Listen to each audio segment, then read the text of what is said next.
All right, today we're diving into one of the most incredible and honestly misunderstood parts of our entire body, the shoulder. It is an absolute masterpiece of engineering. It lets us throw, reach, lift, basically interact with the world with this amazing freedom. But, as we're about to find out, that freedom, it comes with a huge hidden cost. Let's get into this paradox. So first off, the shoulder complex is by far the most mobile joint system in the human body. It's not even a competition. Just think about it for a second. No other joint in your body lets you move your arm in those huge sweeping circles. This insane range of motion is absolutely key to, well, everything we do. But that's only half the story. Because here is the great paradox of the shoulder. In our anatomy, mobility almost always comes at the expense of stability. To get that incredible movement, the shoulder has to sacrifice a ton of structural integrity. And what's the result? It's the most unstable and the most frequently dislocated major joint in the body. So you have to wonder, how does it even work at all? Let's find out. Okay, so first, let's just take a moment to appreciate the design that makes all this motion possible. We need to get on the same page about what we even mean when we say the shoulder. You see, it's not really just one joint. It's a complex. Think of it like a team. You've got 4 different bones all working together. Your collarbone, your shoulder blade, your upper arm bone, and yeah, even your breastbone gets involved. And these 4 bones create a whole system of 5 different joints that have to coordinate perfectly just to connect your arm to your body. Now, let's get right to the heart of the problem. If you strip everything away and just look at the bones of the main shoulder joint, you'll immediately see why it's so naturally wobbly. The absolute best way to picture this main joint, it's called the glenohumeral joint, is to think of a golf ball sitting on a tee. The ball is the head of your upper arm bone, the humerus, and it's big and round. The tee is the socket on your shoulder blade called the glenoid, and it is shockingly shallow and small. There's almost no bony fit here, which means there's basically nothing stopping that ball from just rolling right off the tee. This brings up a pretty fascinating question, right? If that main ball and socket is so flimsy, what's actually physically connecting your entire arm to the rest of your body? I promise you the answer is not what you're probably thinking. And here it is, the big surprise. Your entire arm, all the bones, the muscles, the whole shebang, is connected to your skeleton by one single bony joint, the sternoclavicular joint. It's right where your collarbone meets your breastbone. That is it. Everything else is just hanging on by soft tissue. So if the bones aren't going to provide stability, the body needs another plan. And that first line of defense comes from what we call passive structures. You know, things like cartilage and ligaments that kind of act like ropes and anchors. Okay, so the first logical step to fix our whole golf ball on a tee issue is, well, make the tee deeper, make it more stable. And the body has a really clever way of doing just that, using a special piece of cartilage. And the impact of this little piece of cartilage is just staggering. There's a fibrocartilage ring called the glenoid labrum, and it attaches right to the rim of that shallow socket.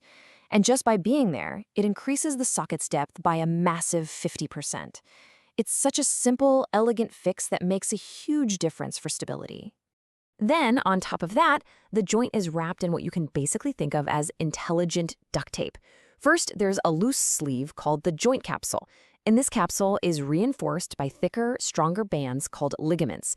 These aren't just dumb ropes either. They're placed strategically to tighten up and give you support depending on how you move your arm. They resist gravity, they stop it from sliding forward, and, maybe most importantly, they stabilize your arm when it's way up overhead. But look, passive restraints can only do so much. To really control a joint this mobile while it's moving, you need an active, dynamic system. And that, of course, means muscles. So let's meet the rock stars of the shoulder, the rotator cuff.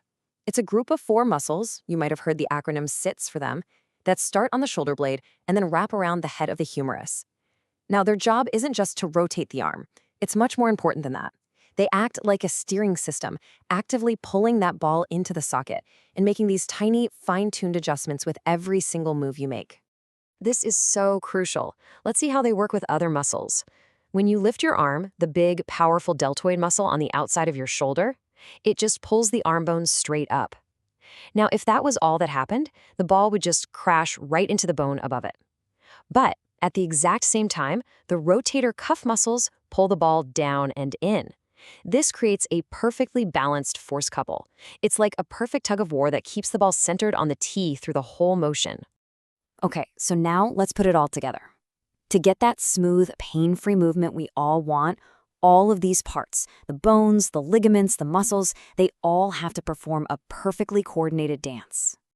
A huge part of this dance is something called the scapulohumeral rhythm, and it's this really consistent, coordinated ratio. For every 3 degrees you lift your arm out to the side, 2 of those degrees come from the main ball and socket joint, and 1 of those degrees comes from your shoulder blade rotating up on your rib cage. This 2-1 rhythm is absolutely critical to get your full range of motion without running into trouble.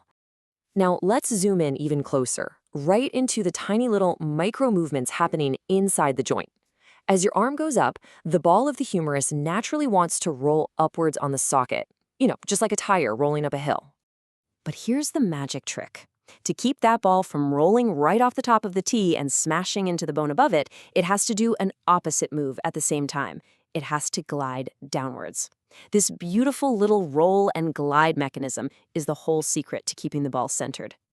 So the obvious question is, what happens if that crucial downward glide just doesn't happen? What if the rotator cuff is a little lazy and isn't doing its job, so the ball only rolls up? Well, the result is a collision. Simple as that. The head of the humerus jams right up into the space under the bone above it, and it pinches all the soft tissues that live in that space, like the rotator cuff tendons. We call this impingement, and it is one of the single most common causes of shoulder pain. The perfect dance has just failed. Which brings us to what happens when this incredibly delicate balance of mobility and stability finally breaks down. Because when any part of this system fails, it leads to some very predictable patterns of injury. And this all leads us right to the stuff people feel every day. Impingement, like we just saw, is that pinching of tissues, and it often causes pain in a very specific, painful arc when you lift your arm. A rotator cuff tear? Well, that most often happens to the supraspinatus tendon that has to run right through that crowded space, and the telltale sign is weakness. A dislocation, that's the ultimate failure of stability, where the ball literally comes completely off the tee.